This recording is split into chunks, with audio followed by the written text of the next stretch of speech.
నమస్తే, welcome to Andhraprabha. నేను విజయ. శేషాచలం అడవుల్లో మాత్రమే లభించే ఎర్రచందనానికి దేశ విదేశాలలో భారీగా డిమాండ్ ఉంది. స్మగ్లర్లు మాత్రం దొంగచాటుగా అమ్ముకొని కోట్లకు పరగలెడుతున్నారు.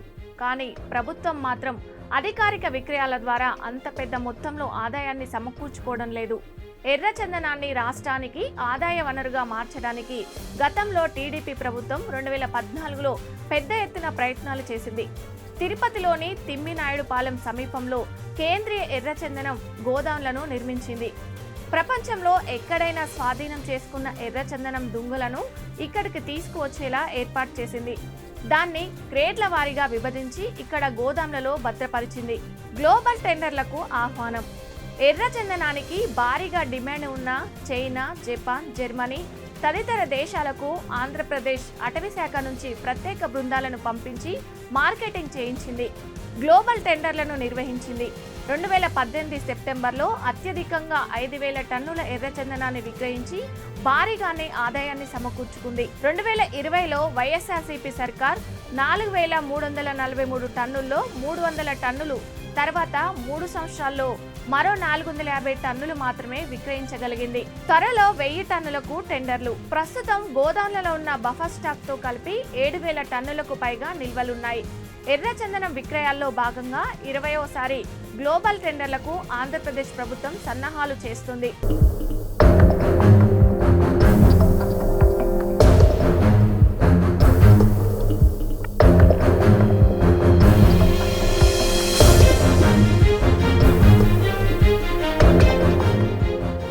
త్వరలో సుమారు 1000 టన్నుల ఎర్రచందనం దుంగలను వేలం వేసేందుకు ప్రయత్నాలు జరుగుతున్నాయి. ధర నిర్ణయించేందుకు అక్టోబర్లో పీసీసీఎఫ్ ఆర్కే సుమన్ నేతృత్వంలోని కమిటీ గోదాంలలోని 50 లాట్లలో ఉన్న దుంగలను పరిశీలించి గ్రేడ్ల వారీగా విభజించారు.